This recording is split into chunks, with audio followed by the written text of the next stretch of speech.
Able to be here to learn with all of you, especially in the days leading up to Shavuos, an opportunity to Emir Hashem prepare for Kabbalah Satorah. You know, the Yom Tov of Shavuos is not, in general, in Yiddishkeit, we don't generally simply celebrate historical events. But whenever we have a Yom Tov that corresponds to a historical event, the goal of that Yom Tov is to recreate, to tap into the energy of that event and to relive that experience. So on Shavuos, when we go ahead and we celebrate Sinaitic revelation, we celebrate the receiving of the Torah, so we're not just simply remembering something that occurred thousands of years ago, but rather our entire avodah is to re-receive the Torah ourselves, to experience our own Kabbalah Satorah, to feel as if we are getting something beautiful, magnificent, and new from HaKadosh Baruch Hu, to refresh our relationship with Torah, to refresh our relationship with God. So part of doing that and preparing for the Yom Tov of Shavuos is focusing a little bit on Megillas Ruth. Last week we spoke about the connection between Megillas Ruth and Tehillim. I'm going to try to do the same today as well, being that it's still a Tehillim shir. I want to keep a Tehillim focus, but we're going to come to Sefer Tehillim really through the lens of Megillas Ruth, because this Megillah, this story, has such incredible profundity, has meaning and profundity, not just for the Yom Tov of Shavuos, but I would venture to say probably has some of the most important lessons for successful and meaningful living. Ruth is not just important because she was the grandmother of the Davidic line, because she was the grandmother of the Messianic line, but Ruth is important because so many of the things that she did and so many of the decisions she made, as you saw already in last week's shir, have such bearing and importance on us. We could learn from her how to be more impactful individuals who lead more meaningful lives. So let's explore a little bit a section of Megillas Ruth together, and I hope to Meretz Hashem be able to isolate some of these lessons. So I begin with number one. I'm giving you just a little bit of background, although you're going to see that we're really going to focus on one specific episode, but kind of just to give you a bit of context. So the Megillah, and this is towards the end of the first chapter of Ruth. So remember, again, you're familiar with the story. Naomi and her husband Elimelech leave the land of Canaan in the midst of regional famine, resettle in the land of Moab in an effort to preserve their wealth. They left Canaan for one simple reason. They did not want to have to sustain the general populace in the midst of regional famine. When they are there, their two sons, Machlon and Kilion, marry two Moabite girls by the name of Ruth and Arpa. So now fast forward a little bit, Naomi loses everything. She loses her husband, she loses her sons. Ruth decides to come back with Naomi back to Canaan. Arpa goes her own way. Meretz Hashem, in tonight's Tikkun Leil Erev Shavuos, in tonight's shir, we'll speak a little bit more about that episode with Arpa. Arpa taking leave of Naomi, Ruth continuing with Naomi. But again, our focus number one, Vatelach neshtem ad ba'ana beis lechem, vahike ba'ana beis lechem, vateyam kol ha'ir aleim, vata'omarna hazos Naomi. So amazingly enough, so Naomi comes back into town. She comes back to the land of Canaan, specifically again in Beis Lechem, Yehuda. Now Naomi and her husband Elimelech lived in a place called Beis Lechem. So we know Beis Lechem today because Beis Lechem, again, for us, really what Beis Lechem houses, which is of ultimate importance, is Kever Rachel. But you have to understand something very important. Historically, Beis Lechem was where the nobility of Yehuda lived. Remember, again, the tribe of Yehuda was a very important tribe, a leadership tribe. The nobility of Yehuda lived in Beis Lechem. That is where Naomi lived. That's where she lived with her family. So now she comes back to Canaan, a broken and bereft woman. She has nothing. No husband, no children, no money, no name, nothing. And she comes back with this girl who no one recognizes, who we know as Ruth. So they walk into town, and what happens? Vatehom kol ha'ir. Literally, again, the entire town gasps. Everyone gasps. Hazos Naomi, Hazos Naomi. And Naomi ultimately tells them, don't call me Naomi, call me Mara, call me bitter, for life has been exceptionally difficult, overwhelming, and trying. So the Yerushalmi in number 2 is intrigued by this. The Yerushalmi says it's interesting, because obviously the picture that's being painted over here is Naomi and Ruth come back into town. Now, if you could imagine, if you were Naomi, I'd have to imagine you'd like to come back into town quiet and undetected. Yet it sounds like from the pasuk that when they come back into town, the entire town is gathered to greet them. To which the Yerushalmi is bothered by this. The Yerushalmi tries to understand why is it exactly that everybody is gathered to greet them. In other words, why is everybody gathered? To which the Yerushalmi says, number 2, Uksivatem kala ir aleim ve'efshar ki kol karta misbala begein na'ami al alifta. So I don't understand. Everybody's gathered out. That's it. There's nothing to do in Beis Lechem, Yehuda. Okay, so those of us who live in Baltimore could be a little bit of a slow town, but even we don't wait on the Beltway for new people to come into town, wondering who's going to come. So again, is everybody assembled in Beis Lechem, just waiting to see who's going to come into town? Why is everyone assembled? Ele ishto shel Boaz mesa ba'osahayom. Rather, the Yerushalmi says there was a very large funeral that day, a very large levaya. Who passed away? Boaz's wife.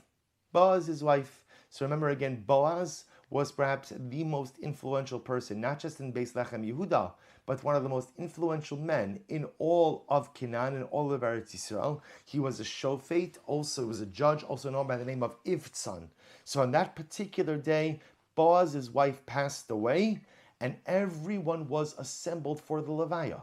Everyone was assembled to give kavod, to give proper honor to Boaz's wife.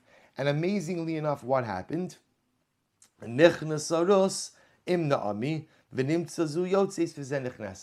amazingly enough, as everyone is gathered to be malava, to escort Boaz's wife on her final journey, who happens to come into town, none other than Ruth and Naomi. And of course, again, from here, just from this episode, you see the Megillah is a story of incredible providence. It's a story of incredible hashgacha pratis. Because how else do you explain that at the very moment that Boaz is burying his wife, Ruth comes into town? Now we know the story. We know how everything plays out. We know the story. Also, we saw in last week's shir, ultimately again, how it is that Boaz and Ruth come together. But amazingly enough, HaKadosh Baruch Hu has a way of orchestrating his world in that what needs to happen at the particularly correct moment occurs in precisely that moment. Number 3, now you have to understand something.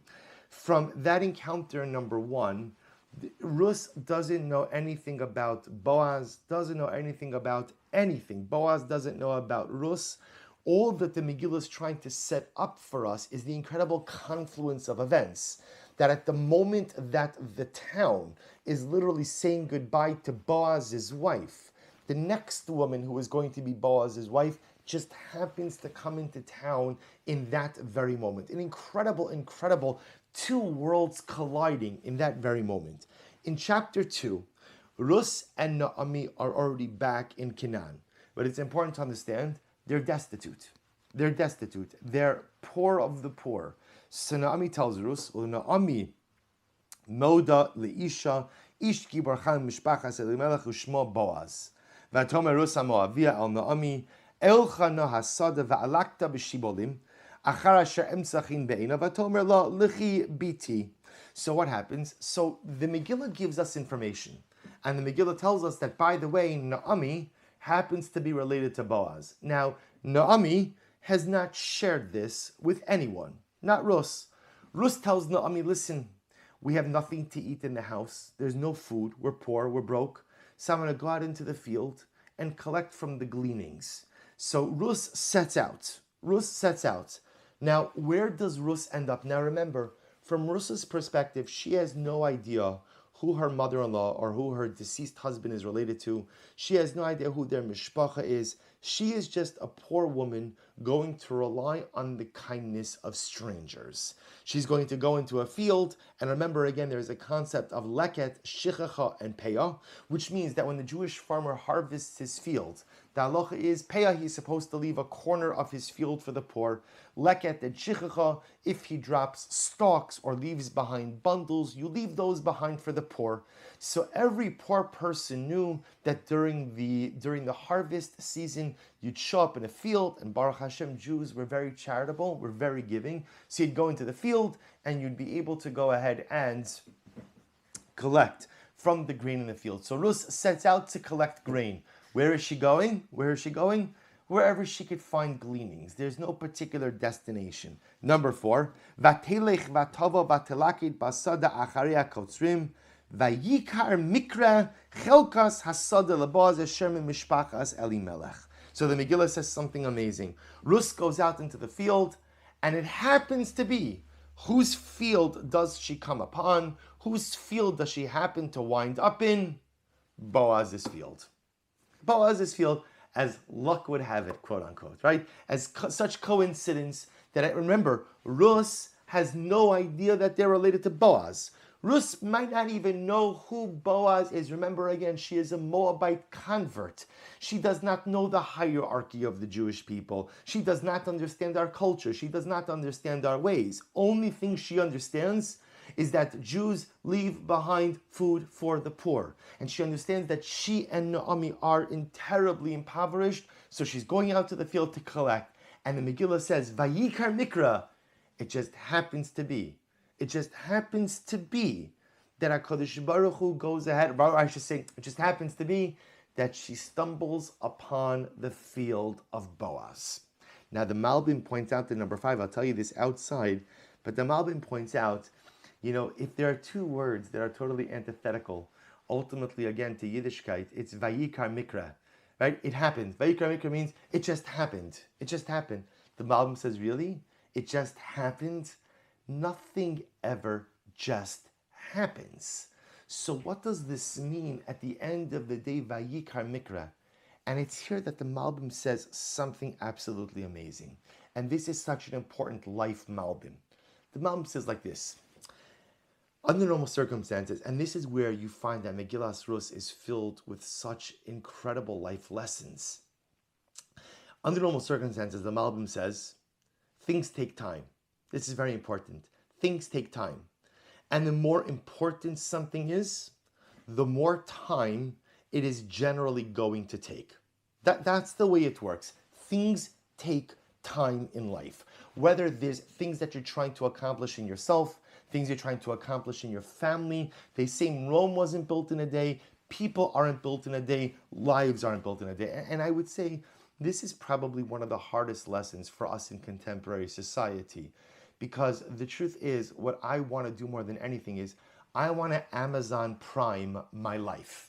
Right? So meaning, I want to accomplish something, and I want it prime. Like, it's not enough tomorrow or 2 days from now.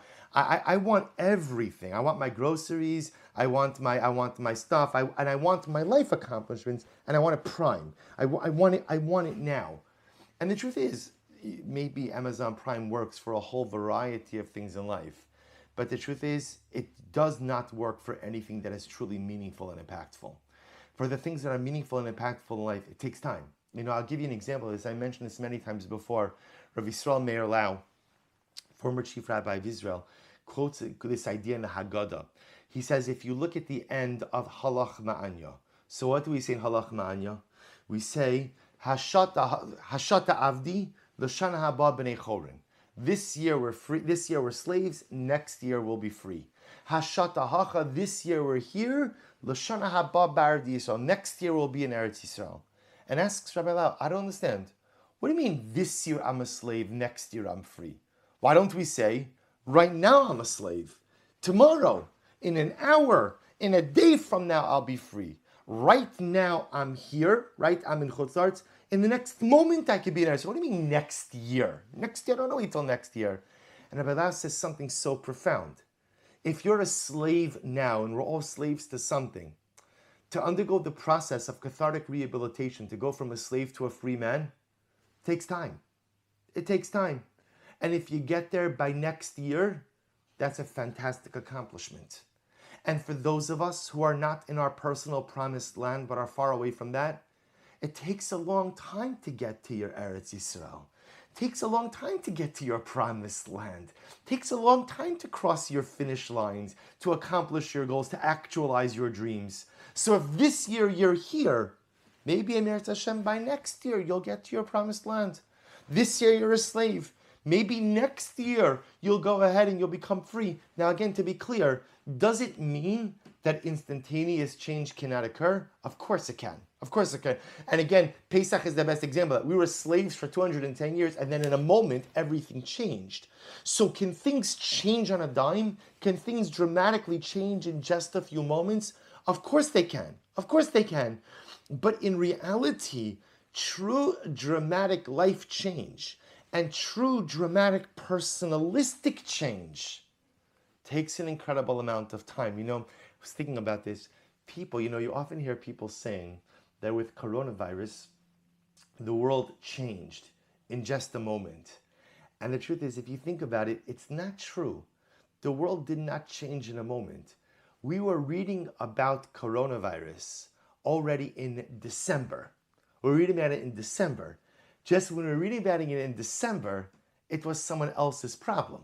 Right? When we read about it in December, it was something that was a world away. The world didn't change in a day, and the world didn't change in a week. The world changed over a number of months because change, says Rabbi Lau, is gradual. And this is so incredibly important because so many times we want to affect change within ourselves.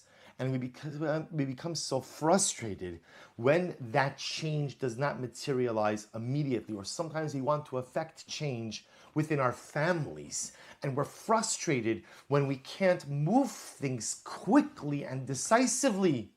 Don't be frustrated. The bigger the change, the longer it takes. The more dramatic the change, the more gradual it's going to be.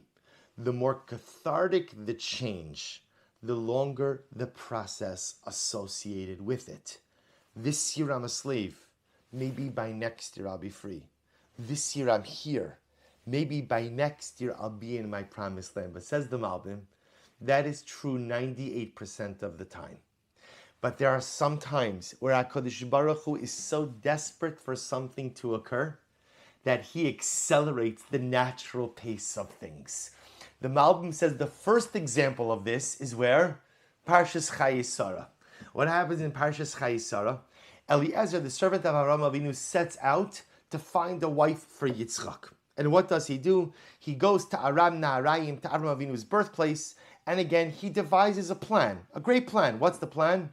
I'm going to hang out by the well, right? The well was the best place to meet good people in biblical times. I'm going to go ahead and we have to bring back the well, right? I'm going to go to the well and I'm going to set up shop by the well. And here's what's going to happen. I'm going to ask a girl to give me a drink. And if she agrees and she says, yes, I'll give you a drink. And by the way, can I also water your camels? That is the girl for Yitzchak Avinu. Such a woman who personifies chesed, such a woman who personifies selflessness and goodness, that's the wife for Yitzchak. So my friends, I would to ask if you're Eliezer and you're setting up shop by the well, how long do you think this process is going to take? A long time.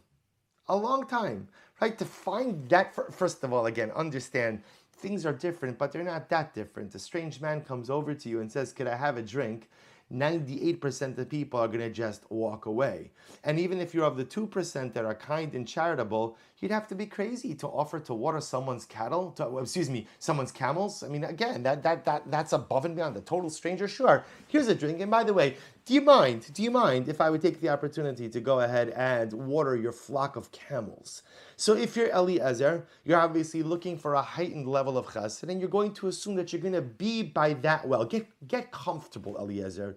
You're going to be there for a while, but something amazing happens. What occurs? First girl. Again, anytime you're privileged to meet your Basher the first time, obviously is a big bracha, but Eliezer is looking for something dramatically amazing, right? First girl Eliezer goes up to happens to be Rivka. Can I have a drink? Sure, you could have a drink. And by the way, she offers to water the flock of camels. First girl. Says now, what's the pshat? Because HaKadosh Baruch Hu sometimes has to accelerate the normal pace of events when something dramatic has to occur. When something dramatic has to occur, Baruch Hu says, I can't be patient. I gotta accelerate things over here. So the patriarchal line has to continue. Remember, again, the backdrop to the story of Eliezer is that Sarah Imenu had passed away. There was a matriarchal void. There was no one there. Avram was bereft. There was no woman to move the enterprise of monotheism forward, meaning it's not a new thing that you need a good woman to move something forward. And I'm not just saying that because I'm giving a share to a group of women. You need a good woman to move the family forward. We need a good woman to move life forward. So Sarah Imeinu passed away. There was no woman, there was no matriarchal presence to move the monotheistic enterprise forward. HaKadosh Baruch Hu says, I'm sorry, I can't wait. I can't wait. There's no time for the natural course of events to play itself out. So what does he do? What does the HaKadosh Baruch Hu do? He accelerates the natural course of events. He accelerates the normal progression and causes Rivka Imeinu to be the first girl who shows up there. Says the Malbim. The same thing occurs in Megillas Ruth. Remember again, Ruth was going to make her way to Boaz's field. It was inevitable, right? It was going to happen. Why was it going to happen? Because first of all, Boaz was the largest landowner in Beis Lechem. Ruth and Naomi are wholly dependent on handouts. They're wholly dependent on charity. So it's only a matter of time until Ruth finds her way to Boaz's field. But what does HaKadosh Baruch Hu do? HaKadosh Baruch Hu says, I can't wait. I can't wait. The Messianic line, the Davidic line, it needs to begin already. So HaKadosh Baruch Hu accelerates the natural course of events and causes Ruth to show up by Boaz's field, day number 1.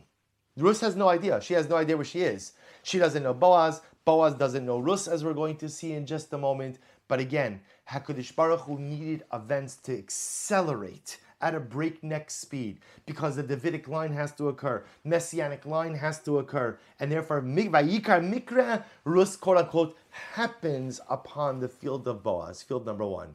And herein lies 2 dramatic life lessons. Lesson number 1 is be patient. Be patient. So many times in life, people say that patience is a virtue. Patience is not a virtue. Patience is an absolute necessity. Because if you don't have patience, you will not be successful in life. Because the most meaningful things in life take time. The most meaningful things in life are a progression. The most meaningful things in life are a journey. And so you must have patience. This year I'm a slave. If I work hard, next year I'll be free. This year I'm here. If I work hard, next year I will get to my promised land. That is how life works. And so often in life, we give up on our dreams and we give up on our aspirations because we lose patience. We lose patience.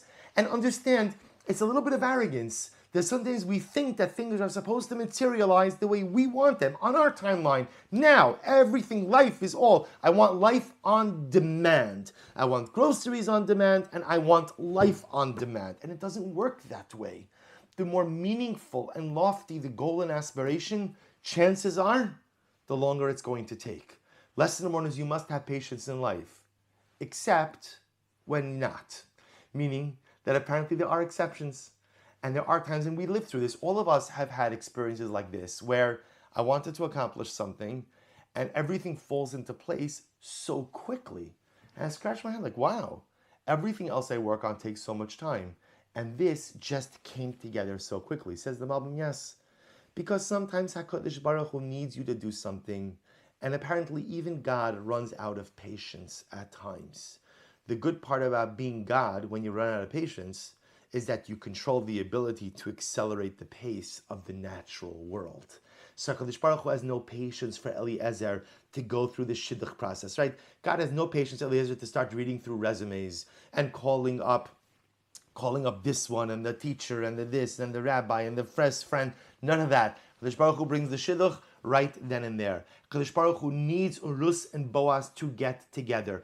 God says, I don't have patience or time to allow ultimately, again, for these things to occur on their own. Rather, HaKadosh Baruch Hu accelerates natural events. So, sometimes in life you need patience, but sometimes be ready. Because sometimes when HaKadosh Baruch Hu needs you to accomplish something great, He accelerates the pace. But there's a third lesson in this. All of these dramatic life lessons from Megillas Ruth. Isn't it amazing that God runs out of patience? If there's one thing that God has plenty of, it's time. Kadosh Baruch Hu is timeless. Haya, hove, v'yiyeh. He's past, present, and future. The concept of time is a human construct. Kadosh Baruch Hu exists above time.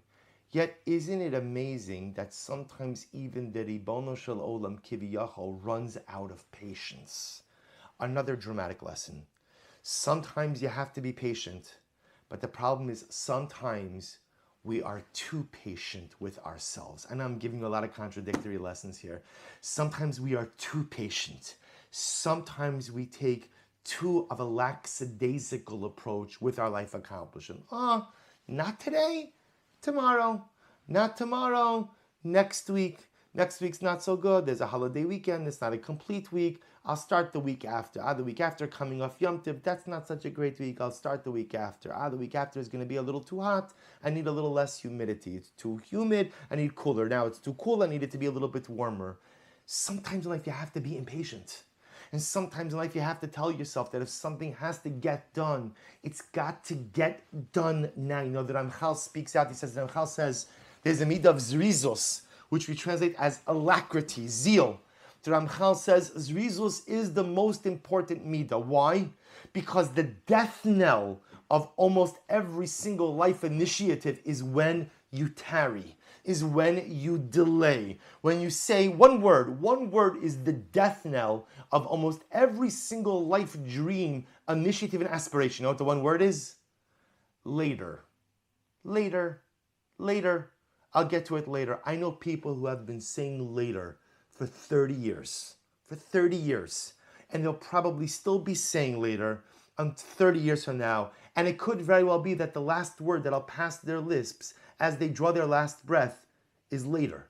A lot of people are just later people. Later. When? Just later. And sometimes in life you have to be impatient. If something has to be done, get it done now. Why delay? Why kick the can down the road? Just because you can do it tomorrow, why not just do it today? If something is meaningful enough to get accomplished, why tarry? If HaKadosh Baruch Hu has all the time in the universe, sometimes gets impatient when things have to get done, we have to mimic our Creator as well. We have to emulate our Father as well. If something has to get done, be impatient and get it done. So 3 dramatic lessons that come out even from the beginning of this story. Lesson number one, be patient. Lesson number 2, be impatient. Be impatient. And lesson number 3, recognize that sometimes even HaKadosh Baruch Hu has to accelerate the pace of events because something dramatic has to occur. You can really condense it into 2 lessons. Lesson number 1, be patient. Recognize that some things take time. Lesson number 2, be impatient. If something can be done now, get it done. Don't wait. Don't delay. Don't become out on so much beautiful and dramatic. Boaz Bami Beis Lechem. So again, remember, Ruth is gleaning in a field. Now remember, Ruth has the field of a nice Jewish farmer. No idea. But as we know, we the reader know that she is.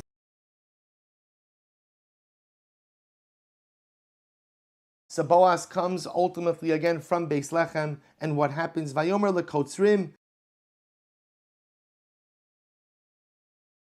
greets his reapers. They go out and they greet him. Vayomer baznon itzav lekotzrim. The workers. Who's the girl? Who is this? Right? Lemia na'arazo. Hashava im Naomi mistei Moav. She is a Moabite. A convert. Now you have to understand something. It's interesting because the halacha is that when a converted, now remember, there's no stigma to a person who converted, just the opposite, that a person actively chooses to join the ranks of Klal Yisrael is probably one of the greatest spiritual. But to choose it, when remember, you don't have to be Jewish. Gentiles, and the truth is, to be a righteous Gentile requires a lot less than being a righteous Jew. You've got 7 mitzvos, which are pretty intuitive, and that's all you need to do, and God loves you, and you have a beautiful Gan Eden, a beautiful afterlife, and you are beloved by HaKadosh Baruch Hu. Person chooses to convert, one of the pinnacles of human accomplishment. But yet the halacha is, right? So if you have a friend who converted, you say, oh, hi, I'd like to meet you. I'd like to introduce you to my friend. He converted. Right? Meaning, you don't normally introduce people that way because, again, once someone converted, they're part of Klal Yisrael. What does it matter if a person converted or was born that way? It makes no difference. So it's interesting that they refer to Ruth constantly as the Moabite woman. And in fact, throughout the Megillah, Ruth is always referred to as Ruth HaMoaviyah. So it's important, not our topic, but important to understand, Ruth was the first ever convert from the nation of Moab. No one had ever converted from Moab before. I'm going to talk about this more in my shir tonight, a little bit more about what was unique about her conversion. But she was the first convert from the nation of Moab. So when they say that she's a Moabite girl, they were not chas v'shalom saying this in any disparaging fashion. It was just incredibly unique. She was the first woman, the first person to ever convert from the nation of Moab. So Boaz asks, who is this girl?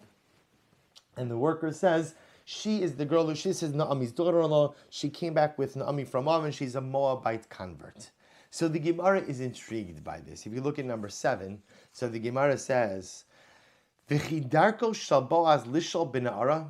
Now, the Gemara just feels that it's strange that Boaz is asking about this girl. In other words, from the Gemara's perspective, it's just uncomfortable. It feels that like it's a little bit of a lack of tznius, a little bit of a lack of modesty. Remember, there is also a significant age difference between Boaz and Ruth, and the Gemara just finds it strange. Boaz comes home, he goes into the field, he says Shalom Aleichem to the workers, and the first question he has is, who is this girl? So the Gemara says, is this like the derech? Is this the correct manner of behavior for a man like Boaz to inquire about the girl? Rabbi Elazar, Devar Chachma Ra'aba. So Rabbi Elazar says, Boaz noticed there was something unique about this girl. We shouldn't call her a girl, woman. There was something unique about this woman. She was different than other people. What did he see? Devar Chachma, he saw wisdom in her. Namely, Shnei Shibalan Lakta, Shlosha Shibalan Ina Lakta. She collected 2 stalks, but she would not collect 3 stalks. You know, there's a halacha by leket, right? By leket and by shechacha, if you go ahead and you drop, if the farmer drops 2 stalks, the poor person is permitted to take it. If you've dropped 3 stalks, the farmer is permitted, those 3 is already considered to be a more significant loss.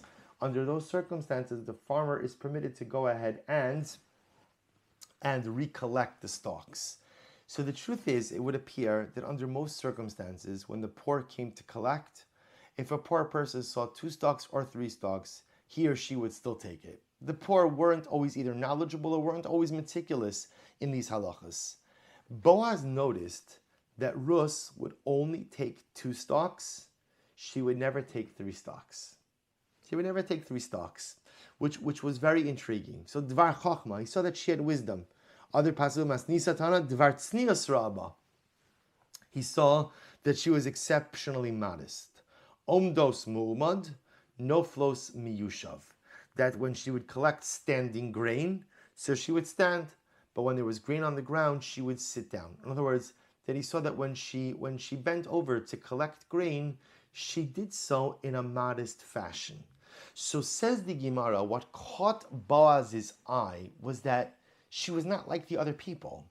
Ruth was different than the common pauper.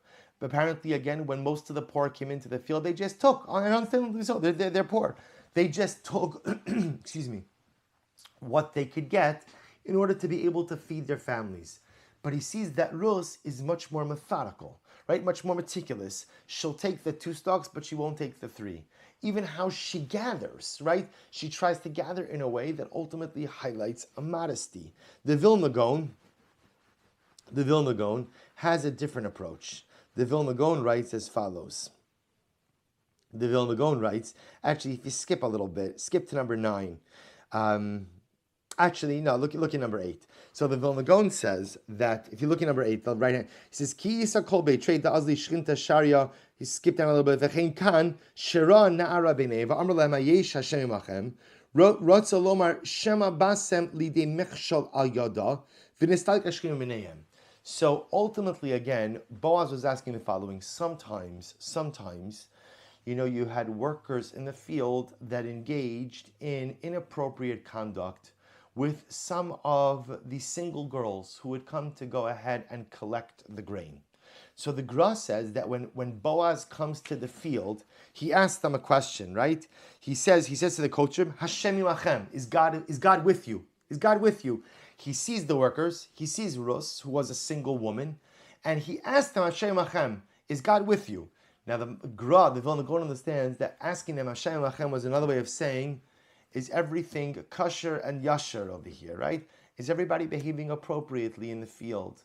And the workers respond, Yivarechecha Hashem. The workers respond, yes, Boaz, we promise that we are maintaining the highest standards of morality in the field as well. Look at the left-hand column in number 8. Vayomer Boaz le'aro hanitzav al hakotzim lemia na'ara azos. Rotze lomar, so amazing enough, so the Vilna Gaon says something amazing. I'm sorry, just look at the last line in the right-hand paragraph of number 8. Furthermore, the workers say to Boaz, Ki atat sarech liisha ure'uya hilach. So this is amazing. Boaz comes to the field. He sees the workers who were single men, and he sees Ruth, who's a single woman in the field. So the first thing he says to the workers is, tell me, is everybody behaving? Hashem Lachem, is God with you? To which the workers respond, yes, Yivarech Hashem, yes, Boaz, we promise everything is glat, everything is good. The proper standard of behavior is being maintained. And Boaz, by the way, this girl, this young woman who's here, she would be a perfect wife for you. The workers suggest the shidduch to Boaz because the workers are observing her also. And the workers see that she's a woman of very high caliber, that she's a woman of modesty, right? That she's a woman of halacha. She's only taking what she's entitled to. So amazingly enough, the workers say to Boaz, we think this would be a good shidduch for you, right? It's amazing. Everyone is a shadchan, right? Everyone is a matchmaker. So even the workers in the field say to Boaz, we think she would be good for you. So Boaz says, okay, well, let me ask you a question. Left-hand paragraph number 8. Vayomer Boaz le'na'aro. So Boaz says, to whom is this girl? Now, what does that mean? Says the Gra, Ratzalomar, Im ki divrechem shiogenesli, im kain lemihi ulemi mishpachta. Tell me, I don't recognize this girl. Who is she and who is her family? To which the worker responds, ultimately again, she is a girl from Moab who has given up idolatry, left her nation, left her birthplace, is a daughter-in-law of Naomi, and has fully embraced HaKadosh Baruch Hu, Am Yisrael, and Torah. So this, according to the Gra, something amazing happens. It's not Boaz who initially takes notice of Ruth, or I should say differently. Boaz takes notice of Ruth, but is concerned that has there been anything inappropriate that has occurred between the workers and Ruth. Again, not casting aspersions on anyone, just making sure everything is glat and everything is good. To which the guy, the foreman in charge of the workers says, Yivarech Hashem, all is good, right? Everything is kosher. By the way, Boaz, I think this woman would be perfect for you. To which Boaz responds, who is she? To which the workers respond, don't worry. She is a good Jewess. She's a convert. She left Moab. She gave up her family. She gave up her God. She gave up her idolatry. And she is here fully part of Am Yisrael and Torah Yisrael. So first of all, just so you understand what's happening over here and how, if only we could learn these lessons.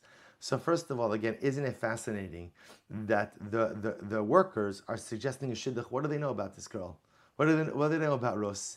The only thing they know about her is she's tzanua, she's a modest young woman, and at the end of the day, she's diligent and vigilant in halacha. She's a good Jew. And amazingly enough, this was enough for them to suggest the shidduch, which perhaps is a lesson that we need to internalize. I'm not suggesting that we can marry people off with just these basic questions, but how complicated we have become in searching out suitable marriage partners, and the litany of ridiculous and inappropriate questions and prying information that we try to get from people before even we would consider a shidduch. It's interesting to see that the Davidic line, Mashiach, doesn't come from a shidduch that began with a resume or with pictures or with 5 different references. But it began with a shidduch that began with a young woman who presented as being tsanua and careful with halacha. That apparently was enough, and it's even more. They're suggesting a shidduch with a girl, with a woman. I keep calling her a girl, but a woman who has no yichus, right? Everyone wants to know who's the mishpacha. Who's the mishpacha? So who's Ruth's mishpacha? I mean, she has excellent mishpacha. Avram Avinu, Yitzchak Avinu, Yaakov Avinu, Sarah Imenu. But who were her parents? Who were her grandparents? What do they do for a living? None of that factors in. It's an incredible lesson. Sometimes we have to take stock on how far we have missed the mark with how we conduct certain processes within our community. This is not a shir on shidduchim. I'll give that a different time. But again, how much we have corrupted a system of marrying young people off, and how complicated we have made things. People like to blame. There's no shidduch crisis. There's a people crisis, right? There's nothing wrong with shidduchim. There's just a lot of stuff wrong with people and how we conduct ourselves and what we really put value on and what we really place importance on and what we look for in a prospective spouse. It's our sensitivities that have been hijacked. It's our outlook that has gone totally off the reservation. You see where Mashiach comes from? Mashiach comes from an innocent suggestion by a well-meaning reaper. Reaper sounds a little bit ominous. By a well-meaning worker who sees a nice girl, who sees a lonely man and says, you know what, I think the two of you could make something together. And amazingly enough, Boaz doesn't shoot it down, right? Boaz doesn't reject it. Instead, Boaz says, who is she? Who is she? So again, that's ultimately again just a side message. So the Gra in number 9 now says something different, and this is the part I want to focus on for the remainder of the shir. So now the Gra says there's something else that occurred also. Take a look at number 9.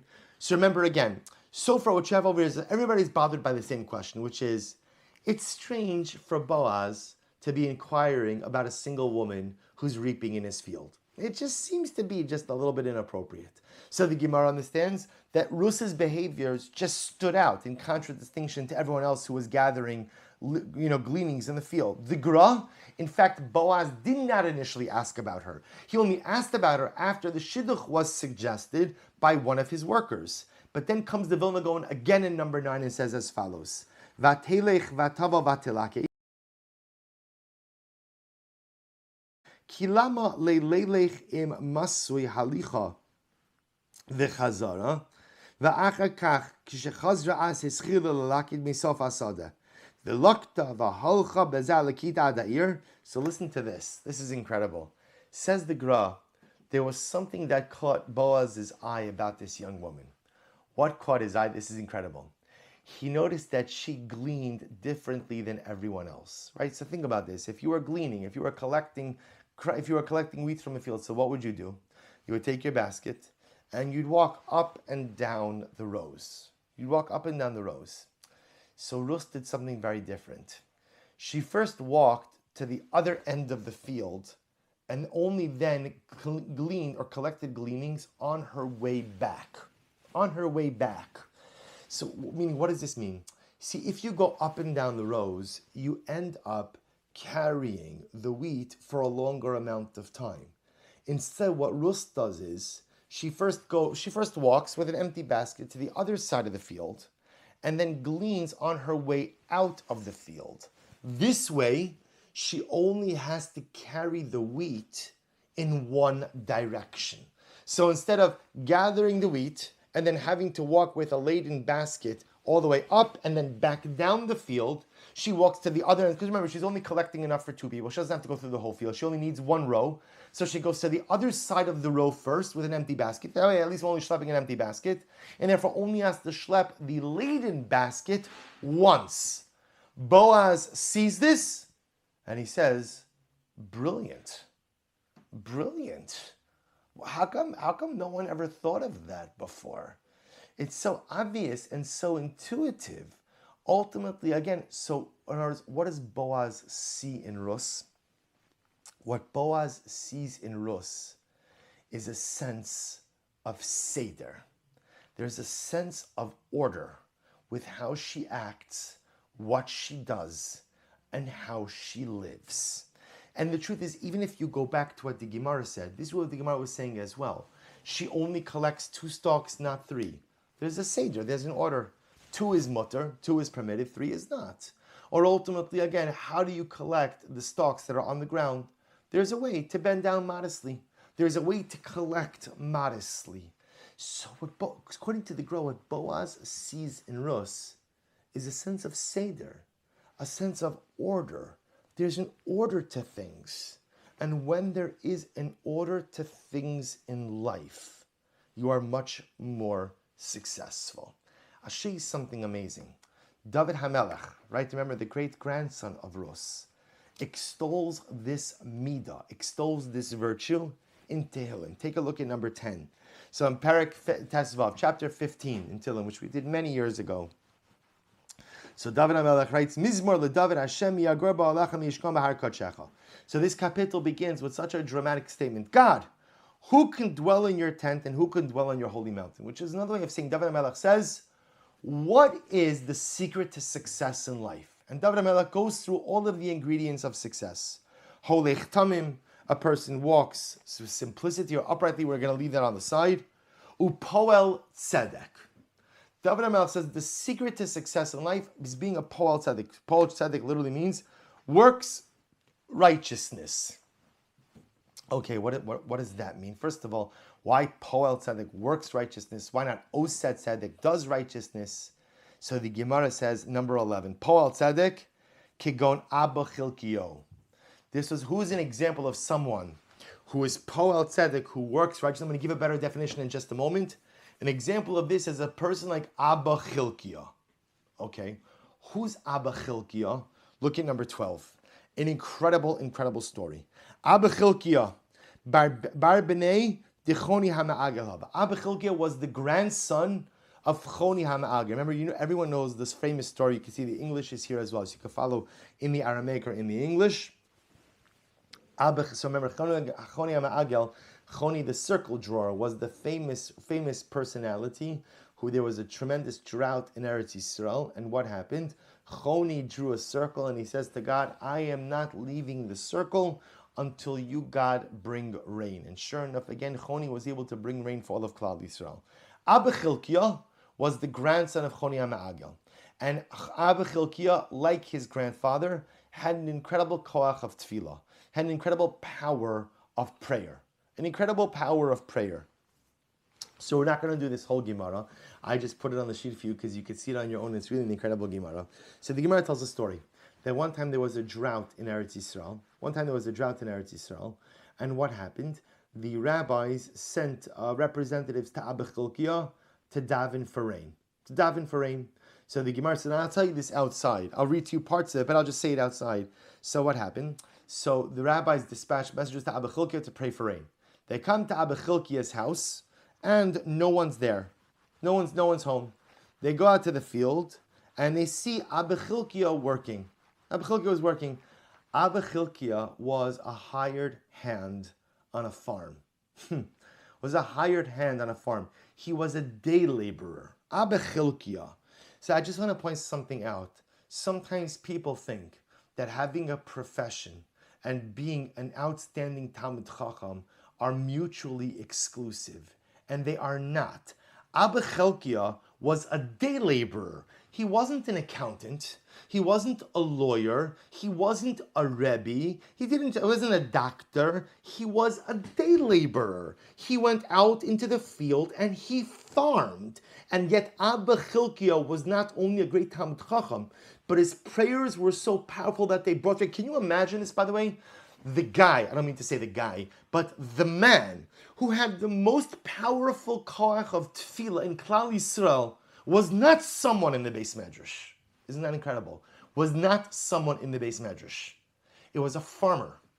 It was a farmer. It was the guy who woke up in the morning to earn an honest living, worked hard, and you're going to see the rest of his life in just a moment. That's Abba Chilkiah.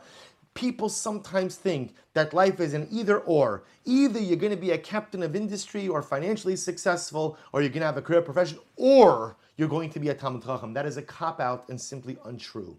Right? It is possible to be successful in both worlds. It takes a lot more effort. It's always easier to say, I'll be either or. It's a lot more effort to be both. But it is absolutely possible and absolutely attainable. So watch this. They go to Abba Chilkiah, he's farming. The rabbi said to him, Shalom Aleichem. And Abba Chilkiah doesn't answer. Okay, so they're waiting for him to finish work. Listen to this story. They follow him home from work. And they see, Ki avaman kitzivi, darat tzivi umara bechad kasva. So they see that what happens? He's carrying wood home from work. He has a shawl on one shoulder, but he doesn't put the wood on top of the shawl, which would have made more sense because then it would buffer his shoulder a little bit. Instead, what happens? He puts the wood on the other shawl. Okay. Kula orchalo sayim masane.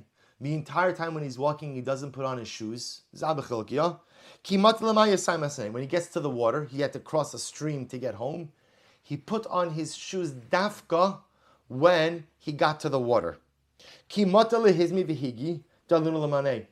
he got to thorn bushes, he lifted up his tunic. He lifted up his clothing.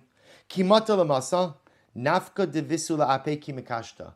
he got home, he got into the locale of his neighborhood, his wife came out to greet him, and she was beautifully dressed with makeup and jewelry. All of this. So the Gemara goes on a whole bunch. So I'll give you just the end of the story. And the story is, ultimately, again, Abba Chilkiah goes and davens before anyone even has an opportunity to ask him for anything. He knows why the rabbis are there. He doesn't want them to ask because he tries to go ahead and obscure his righteousness. He goes, they're sitting at the table, he invites them in, they sit down at the table, he says, excuse me for just a moment. He and his wife go up to the attic, they daven, the rain clouds come. Then Abba Chilkiah says, oh, by the way, what can I do for you? So the rabbis say, okay, Abba Chilkiah, enough. We know that you and your wife daven, that's why the rain came. But can we ask you a question? You are one strange guy. Can we just ask you like about all of the stuff that we saw you do today? And do you mind explaining? Isn't it interesting, right? Here this guy brought rain, but these rabbis are watching him the whole day and they're saying, you seem a little bit off. You just seem a little bit strange. Can you explain your behaviors? So Abba Chilkiah said, of course, explain away. So they said, why is it that when we came to greet you by the field, we said Shalom Aleichem to you, didn't greet us back? So he said to them, I'm a day laborer. And when I'm on the clock, I'm on the clock. And when I'm on the clock, my time belongs to my employer. And therefore, I have no right to start exchanging pleasantries with you in the middle of the day. When I'm on the clock, I'm on the clock. Incredible.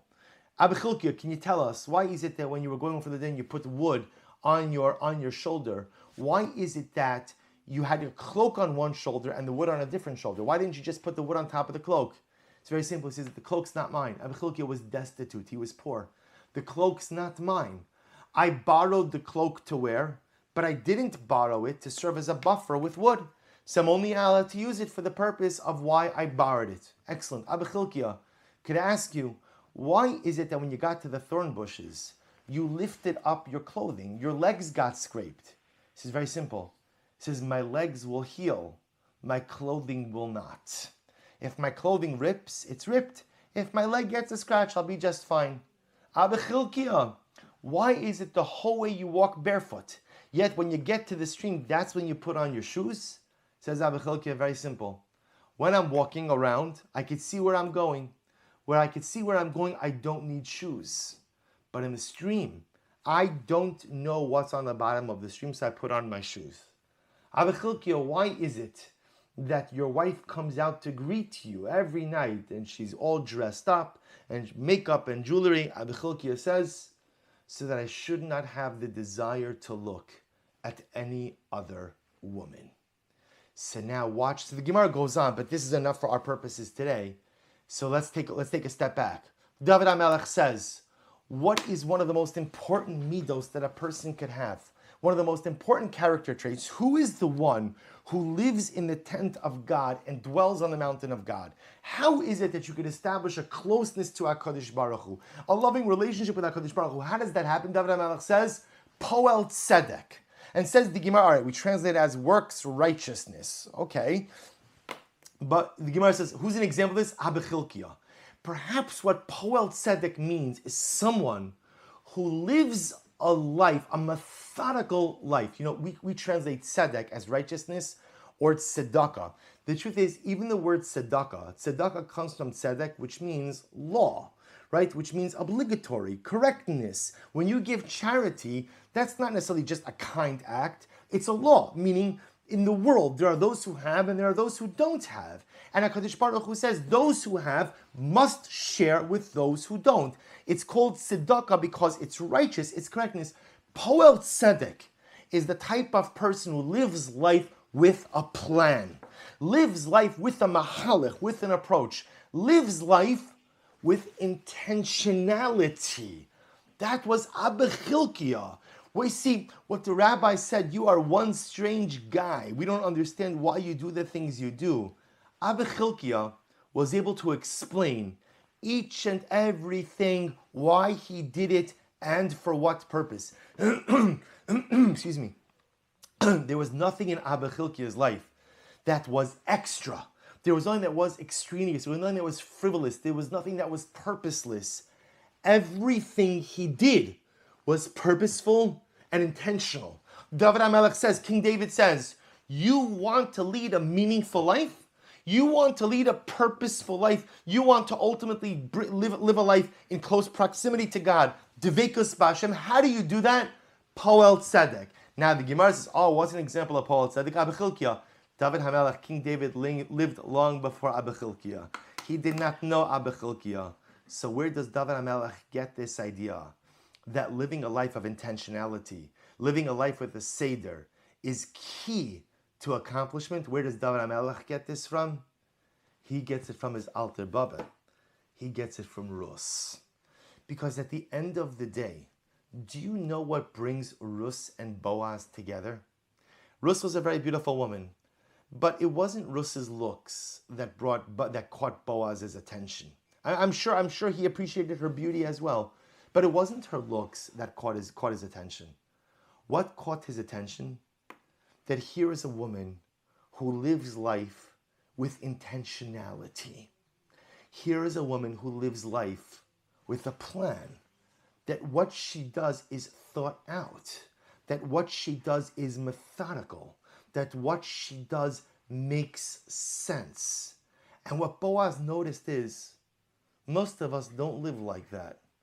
Most of us kind of live by the seat of our pants, right? Most of us kind of live moment to moment. I'm running here, I'm running there. I'm late for this, I'm early for that. Sometimes I'm here, sometimes I'm not. Sometimes I'm on, sometimes I'm off. There's no real intentionality. There's no real defined mahalech, no real defined approach, no crystallized or identified plan to get me from point A to point B. And in a world of humanistic chaos, Boaz sees this woman who is so mesudar, who is so organized. And I don't mean organized that her cupboard or her cabinet or her kitchen. That's fantastic also.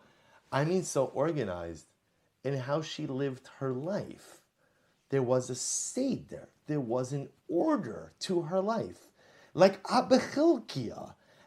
How amazing is it? I mean, imagine, by the way, if somebody were to videotape your life and that night sit down with you and would ask you, why did you do this? And why did you do that? And why did you do this? I know if someone did that to me, probably the most common answer that I would give was, I don't know. I don't know. I don't know. I wasn't really thinking about it. And I think a lot of times that's how we live. I do this, I do that. I go here, I say this, I do this, I don't do that. Why? I don't know. I guess I was in the mood. I guess it made sense then. I guess, it worked out okay. But sometimes there's a profound lack of intentionality.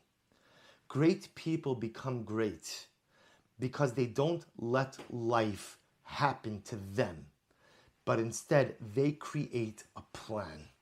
They create a seder in order for how I'm going to live the day, a seder for how I'm going to use the hour, a plan for what I want to accomplish and how I'm going to accomplish it. Because if you don't make a plan, if you don't have a seder, if you don't live with intentionality, then the hours go by, the days go by, the weeks go by, and yes, even the decades go by. How many of us wake up and we say, wow, forget about where did the day go? Where did the decade go? I had dreams, I had aspirations, I had plans, I had goals. What happened to them? And it's not because we're lazy, because we're not lazy. So why don't we accomplish the things we want to accomplish? It's very simple. It's very simple. Because we lack intentionality. Because we lack a seder. Because I'm not Rus. And because I'm not Abichilkia, but I can be if I want. I'll give you a simple mashal. You ever have a day like this where you have a plan for what you want to accomplish? Right? And what happens? You know how this happens. The phone rings. The phone rings. And you know in that moment you have an all-fateful decision to make. What's the fateful decision? Don't take the call and go ahead and accomplish the things you have to accomplish. Or take the call, maybe whatever, and you take the call. And what happens? What happens? That call alters the entire trajectory of your day. Obviously, sometimes you have to take the call, but it alters the trajectory. Or you have a plan, and there's like something that's vying for your attention, a little nuance, a little distraction. If you go into distraction, derailed. And a lot of times that's what happens in life. I answer the call, I go ahead and I fall prey to the distraction. And so my intentionality is fundamentally eroded and really fundamentally disappears. And so hours, days, weeks, years, decades go by. And I don't accomplish the things I want to accomplish because I've lost my intentionality. I've lost my direction. Do you know why the Davidic line was born? Why the Davidic line came into existence? Why Mashiach is going to come? Because one woman decided that it's better to go to the other end of the field and start gleaning from there instead of carrying the basket back and forth. Because it just makes more sense. Because one woman's right. Ruth didn't say, I'm going to have a better chance of catching myself a shidduch if I go ahead and I don't carry the basket back and forth. No, instead Ruth said like this, how can I live life in the most impactful and purposeful fashion? How can I do that? And so she understood, I have to conserve my energy to engage in purposeful and dynamic activity. So it doesn't make sense to move the basket back and forth. It just doesn't make sense. So I have a great idea. I'm going to go ahead and move the basket. I'm just going to walk to the other side of the field and just glean once. And Boaz sees this and he says, Godless. He's blown away. He can't believe it. Because out of a sea of people that Boaz encounters every single day, Ruth is the first woman he's ever seen, first person he's seen, who lives with such forethought, who lives with such intentionality, who lives with such seder. When the rabbis go to visit Abba Chilkiah, they think he's strange because they've never seen. Why does he act like that? Abba Chilkiah says, maybe I look strange to you because maybe most people don't live life with intentionality. Or most people don't live life thinking about what they're going to do before they do it. Or most people don't really map out what they're going to do before they do it. But that's how I live my life. Everything. From my shoes to my wife. Right? From ultimately, again, from my cloak, ultimately to the glima, from my coat to my cloak. Everything is done with a seder. Everything is done with an order. And David HaMelech sees from his grandmother, sees from Rus, that ultimately, again, who is the person who is ultimately miyagar ba'alecha miyishkan b'har kodshecha? Who are the people who accomplish most in life and have the greatest relationship with HaKadosh Baruch Hu? Those who are poel tzedek. Those who are able to ultimately live a life of intentionality. And as we come to the Yom Tov of Shavuos, and you know, the Sfarim write that Shavuos is really a Rosh Hashanah. Excuse me, it's really a new year because we are re-receiving the Torah. And the truth is, we're receiving it from new. It's not just, like I said, like I started, it's not just that we are celebrating a historical event. We are reenacting a historical event and endowing it with contemporary meaning. Come tomorrow night, we are all receiving the Torah, which means our national identity and individual identity is being renewed, re-energized, and reconcretized, which now means that we have the ability to make of ourselves and make of our lives whatever we want. And I think for many of us, when I look at how I live, I recognize that I'm not a Rus and I'm not a Abba Chilkiah. The truth is, too often I let life happen to me instead of making life happen for me. Hear that distinction? I let life happen to me instead of making life happen for me. What's the distinction? It's very simple. If you don't live life with intentionality, life happens. But if you live life with intentionality, you create a plan for yourself for the hour, for the day, for the decade, and for your life. Then life happens for you. You craft your circumstances. You craft your reality. That is the legacy of Rus. That is the legacy of Abba Chilkiah. That is the legacy of David HaMelech. So perhaps over this Yom Tov of Shavuos, we're going to have some time on our hands. Have some time, and especially if it's raining like the forecast says, we'll have even more time on our hands. Let's use the time wisely. Let's, over this Yom Tov of Shavuos, craft a plan for ourselves. What do I want to be when I grow up? Who do I want to be when I grow up? What do I want to accomplish today, tomorrow, next week, and next month? What are the dreams that I have and how could I actualize them? What are the goals and aspirations that I have and how can I bring them to fruition? How can I stop allowing life to happen to me and start allowing life to happen for me? How can I become a Rus? How can I become an Abba Chilkiah? How can I begin to live life with a sense of intentionality, purpose, resolve? How can I create for myself a life plan? Ruth did it, and as a result, she became the mother of the greatest dynasty of the Jewish people. Abba Chilkiah did it, and as a result, he inspires us to this very day. David HaMelech did it, and as a result, created an everlasting legacy. And Meretz Hashem, if we could find the koach to do the same, then like Ruth, like David, like Abba Chilkiah, we can create beautiful lives for ourselves and beautiful legacies which will endure even after we are long gone. We'll stop over here, wishing everyone a wonderful day, a beautiful Yom Tov of Shavuos, and looking forward to Meretz Hashem to continue with everyone next week. Have a wonderful day and thank you for joining us. And of course, a very special thank you to Wit for organizing. Good Yantiv, good Yantiv. Of course.